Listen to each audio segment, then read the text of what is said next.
said to our exec producer, Pat Llewellyn, I said, you know what, I said, I don't know if I'll last this series because I need to get back to my kitchen because you've got no idea how bad this is for me to be away from such amazing food in my own restaurant. Gordon Ramsay always comes off like he's untouchable, the guy who never backs down from anyone or anything. Well, at 58, he just opened up about the real reason Kitchen Nightmares got canceled. And it's not what anyone expected, but it's honestly kind of disturbing. This isn't some simple TV decision. It goes way deeper. And the way he tells it, you're gonna want to hold on tight, because by the end of this video, you'll understand why our favorite show ended abruptly. Gordon Ramsay cancels Kitchen Nightmares at peak popularity. When Gordon Ramsay decided to pull the plug on Kitchen Nightmares in 2014, television audiences around the world were left stunned. Many wondered how such a popular and thriving show could end so abruptly, especially when it seemed to be at the very height of its fame and success.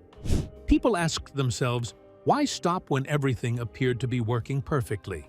After all, the show was not just doing well.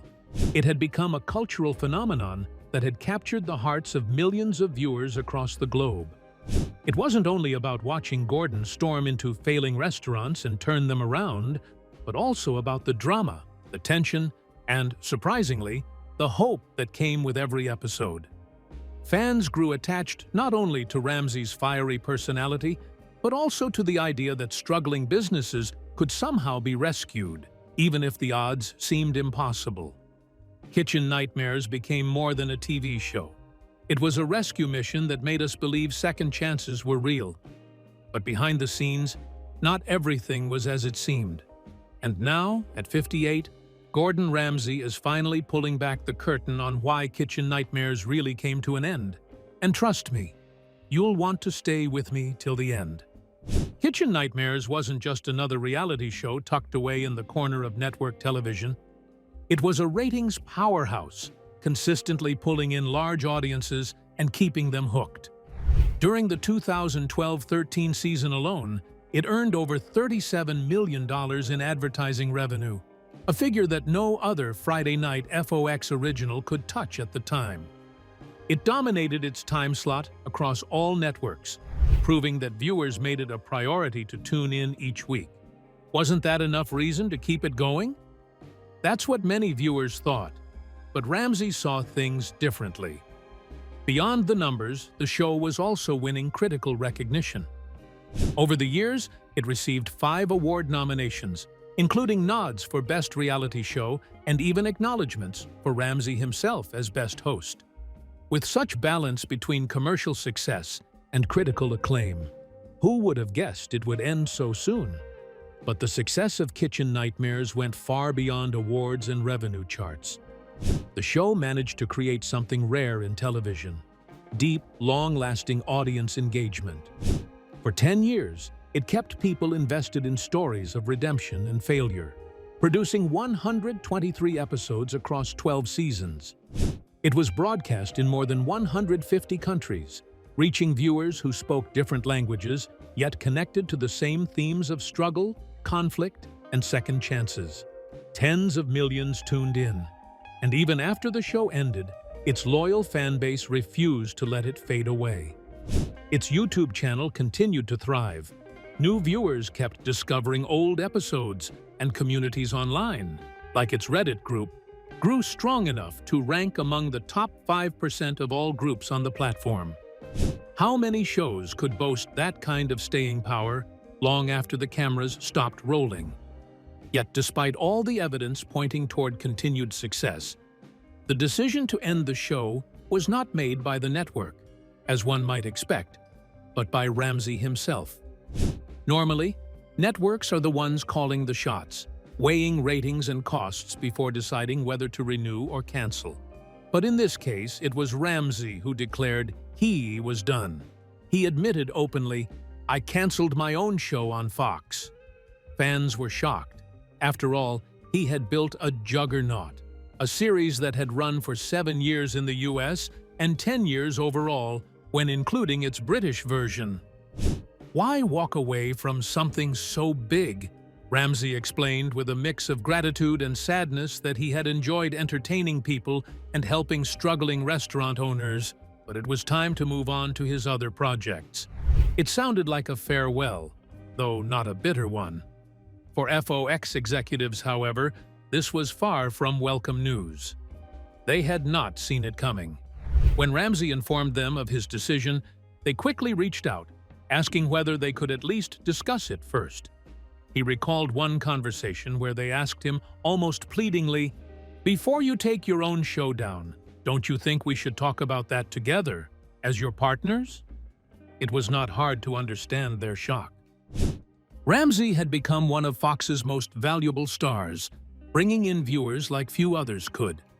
Industry insiders even remarked that no one else had given FOX as much consistent audience success as Ramsay. For that reason, the network rarely canceled his shows. So when he voluntarily ended one of their strongest performers, they tried to soften the blow by suggesting a break, rather than a permanent goodbye. But Ramsay's mind seemed made up. The decision might have seemed sudden to the outside world, but for Ramsay, it was the result of years of carrying the weight of the show. Perhaps he wanted a new challenge, or maybe he felt the concept had run its course. Could it be that the endless cycle of confrontations, failing kitchens, and dramatic rescues had begun to lose its spark for him, even if audiences still loved it? Whatever the reasons, his announcement marked the end of an era, and the television landscape shifted a little that day. Fans were left to replay old episodes, networks scrambled to adjust, and Ramsay moved forward with other shows that kept him in the spotlight. But the shadow of Kitchen Nightmares still lingers, a reminder of how one man's decision can end something the world thought was unstoppable. Ramsay reveals emotional burnout and health issues. Behind the fiery persona that television audiences grew to admire and even fear at times, there was a man whose body and mind were quietly wearing down, little by little, with every new episode of Kitchen Nightmares. The truth was that the hidden toll of filming such an intense show eventually became too much for Gordon Ramsay to handle, no matter how much energy he appeared to show on screen. He had built a career and a reputation on perfection, passion, and stamina, but the constant grind and the weight of failure in front of him began to erode his enthusiasm. One might ask, how much disappointment can even the toughest chef endure before it begins to take its toll? Ramsay himself eventually reached a point where, despite the show's commercial success, he made the difficult decision to step back. To the public, it might have seemed sudden, but to him, it was a choice he could no longer avoid. He often spoke about how discouraging it became to watch restaurants spiral downward despite all his efforts. As someone who had spent years perfecting his craft and becoming known as a master of the culinary world, the idea of seeing failure repeatedly was more than frustrating. It was demoralizing. He once admitted that he still had the hunger to get struggling businesses back on track, describing himself as a sort of relentless little Rottweiler. He explained that he wanted nothing more than to be led up to a failing restaurant's door, unleashed, and allowed to sniff out every hidden problem, shake up the owners, and set them back on their feet. Yet the sad reality was that many of his rescue attempts ended in failure once the cameras were gone. Could anyone, even someone as resilient as Ramsay, continue carrying the emotional weight of failure after failure without it chipping away at them? It seemed that even he could not. The physical effects of filming became just as punishing as the emotional ones. Ramsay revealed that he had developed more than 10 stomach ulcers during his time filming the American version of the show. These ulcers required constant medication just to manage the pain and discomfort. He even admitted candidly that he longed for a rest, a year without ulcers, a stretch of time where he could finally put away the pocket full of antacids and stop depending on pills to get him through the day. The way he described it painted a clear picture of the suffering he endured.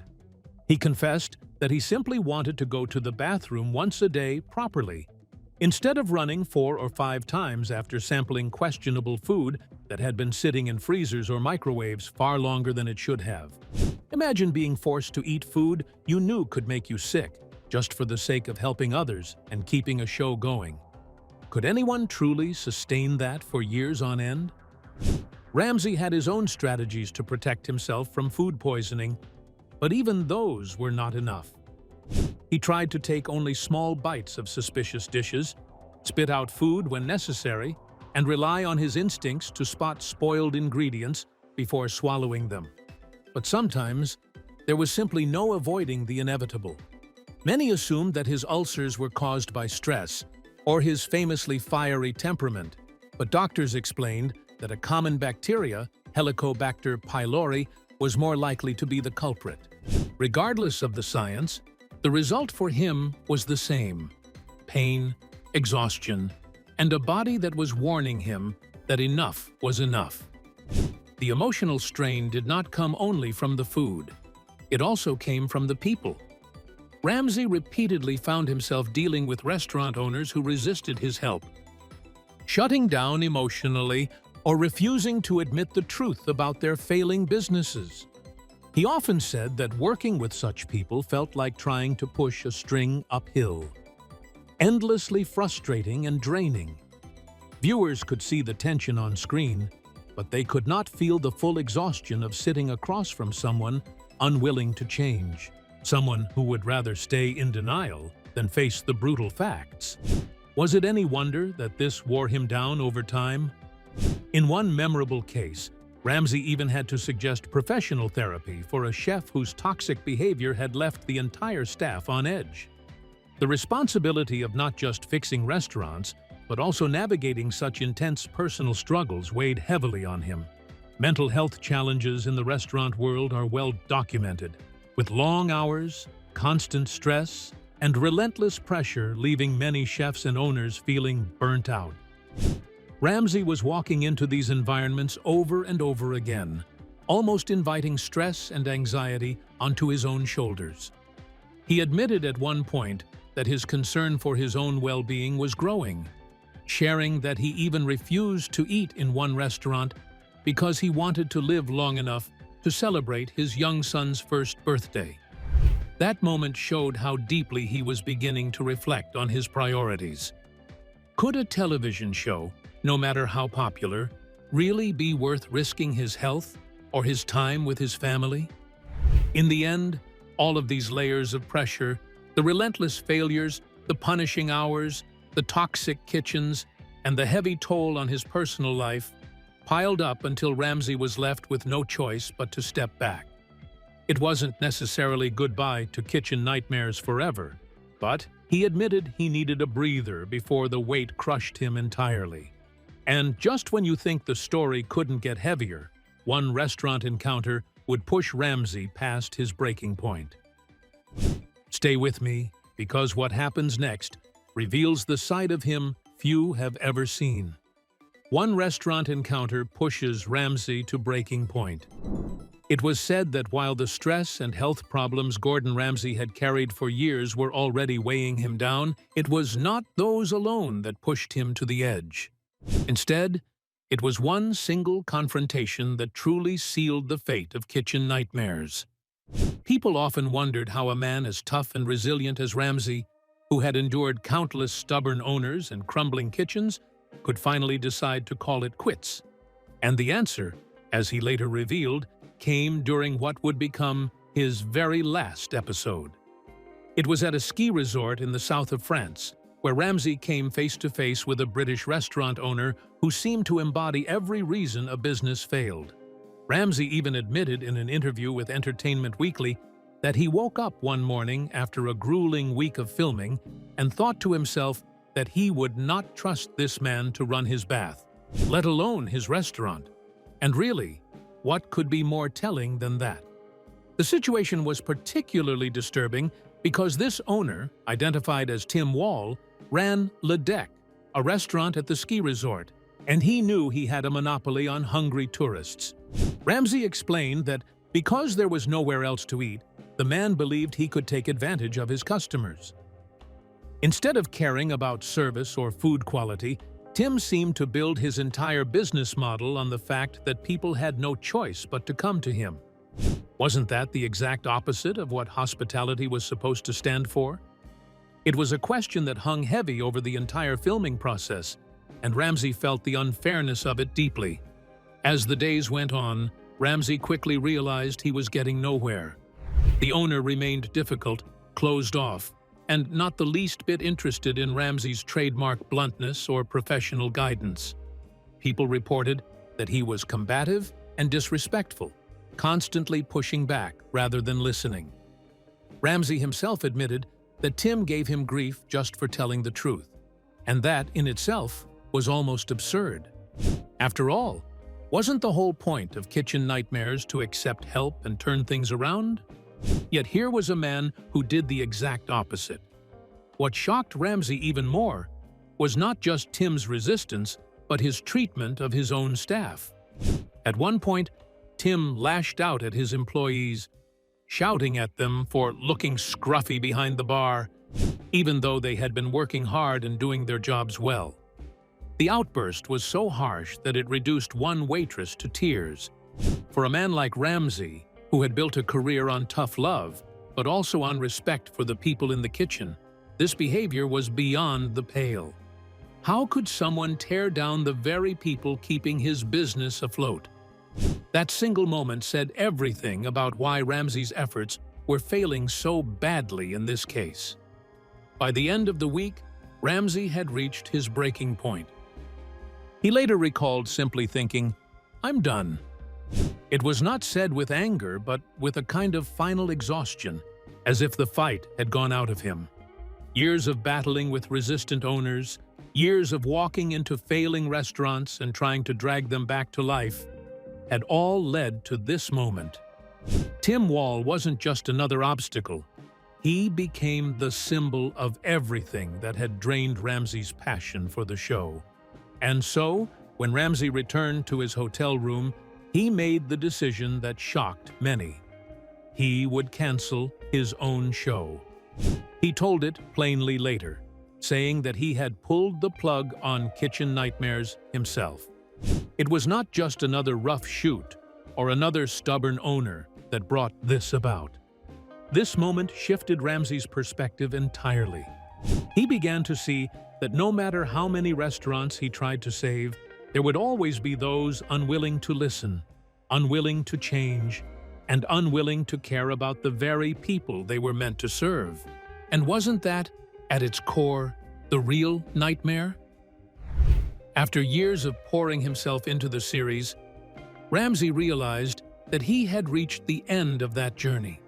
After years of throwing his entire soul into Kitchen Nightmares, Ramsay finally came face to face with a breaking point.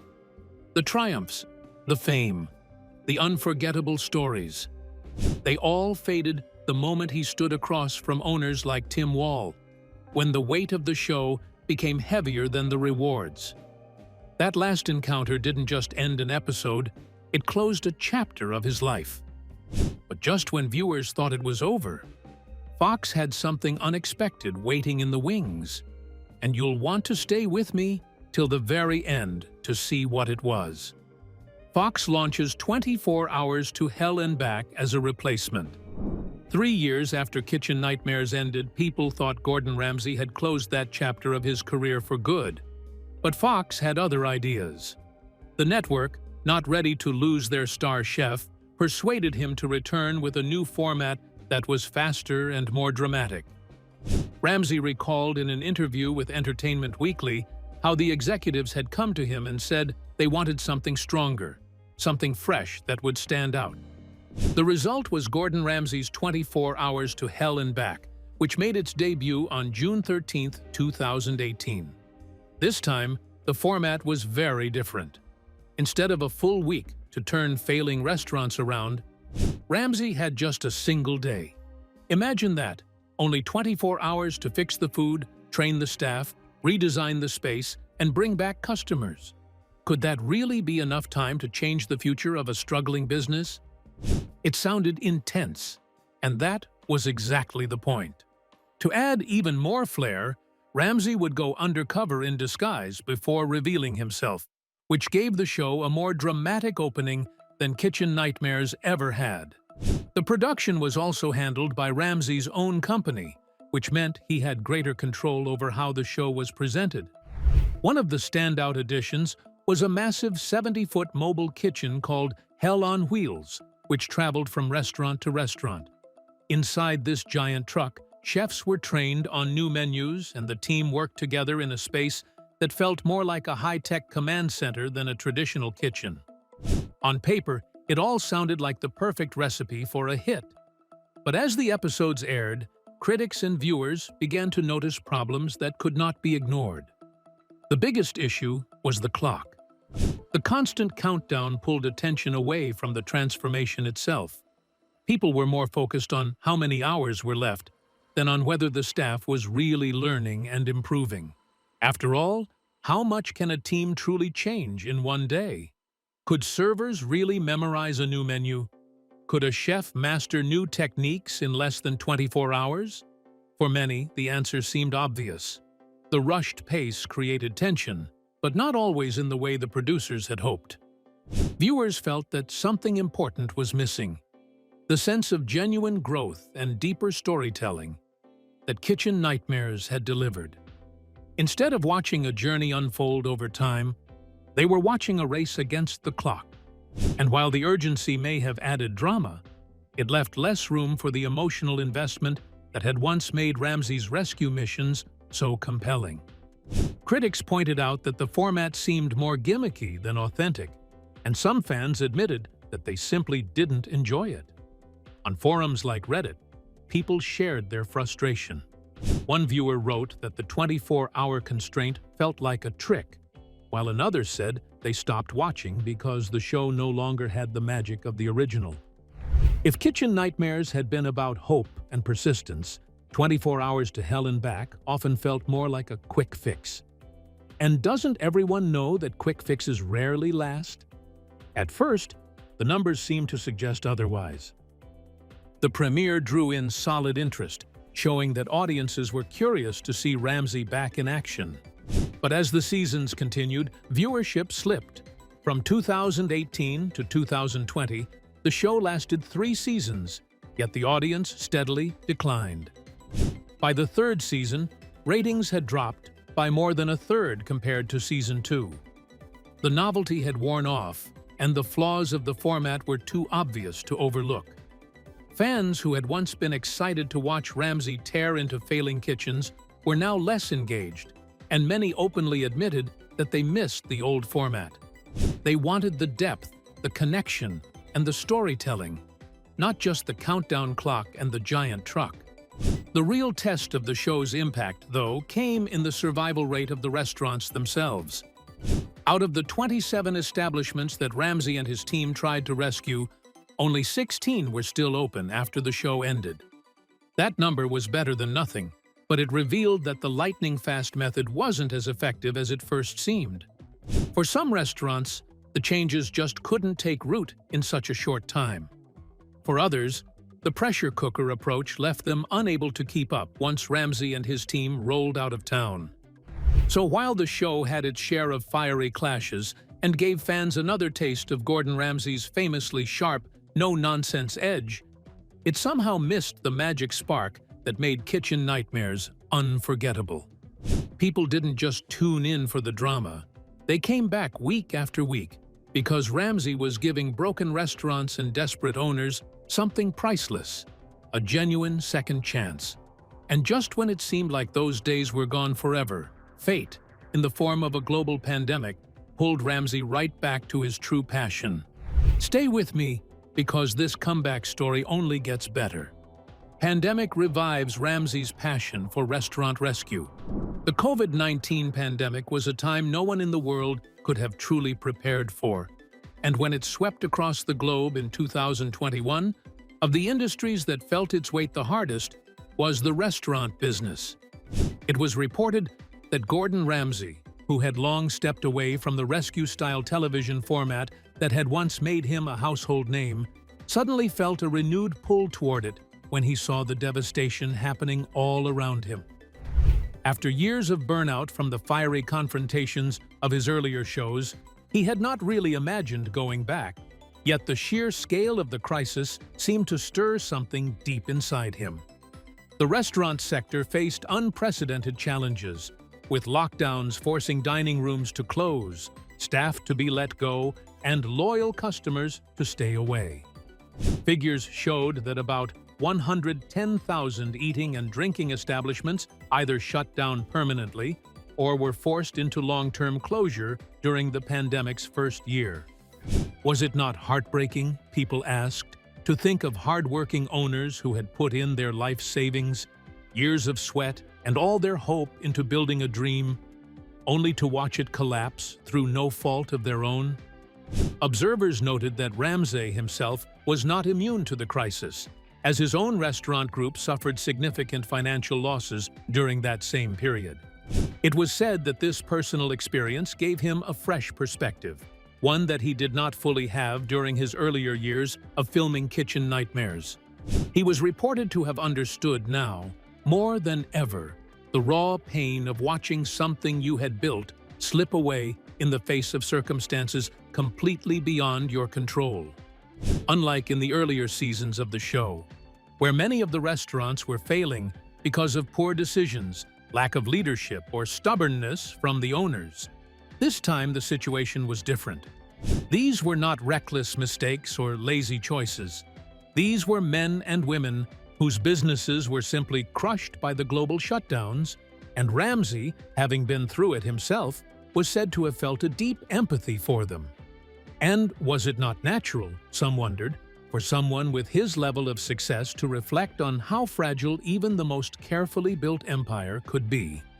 When Kitchen Nightmares returned in 2023 with its 8th season, people quickly noticed that the tone had shifted. Reports highlighted that the sharp confrontations, the explosive arguments, and the dramatic breakdowns that had characterized much of the American version were now softened. Ramsay had chosen to embrace a style more reminiscent of the original UK series, where his efforts were rooted in genuine support rather than theatrics. Viewers described it as a more compassionate version of the chef, one that reflected his personal growth as much as the times. It was observed that, at 58, Ramsay no longer seemed interested in chasing ratings through shock value. Instead, he appeared focused on what his lasting legacy would be, and for him, that meant leaving behind more than entertainment. It meant offering real help to people who were in desperate need of it. Was that not the truest test of character? To grow and evolve rather than to repeat the same patterns year after year? Those close to him suggested that Ramsay now saw the show as more than a television project. He saw it as a chance to give back to an industry that had shaped his life and career. He wanted to remind people that even in the face of such darkness, there was still hope, still resilience, and still room for a comeback. The pandemic had humbled many, and Ramsay was no exception. He knew what it felt like to lose, and that knowledge reshaped the way he approached others who were suffering. For the owners featured on Season 8, it was not about being humiliated on national television or being scolded into submission. It was about being given a hand when they needed it most, being reminded that their work still mattered, and being supported by someone who had been where they were. At the end of the day, the revival of Kitchen Nightmares was less about reviving Ramsay's television career and more about showing a man who had come full circle. His fiery reputation had brought him fame, but his softer side, revealed in a time when the world was aching, reminded everyone that even the toughest voices can change.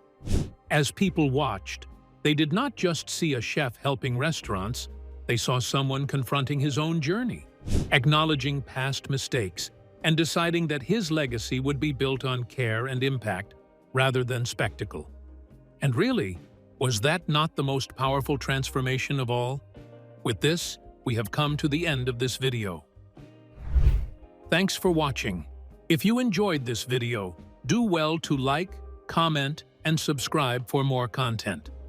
To enjoy more thrilling stories, Click now on the following video that pops up on your screen.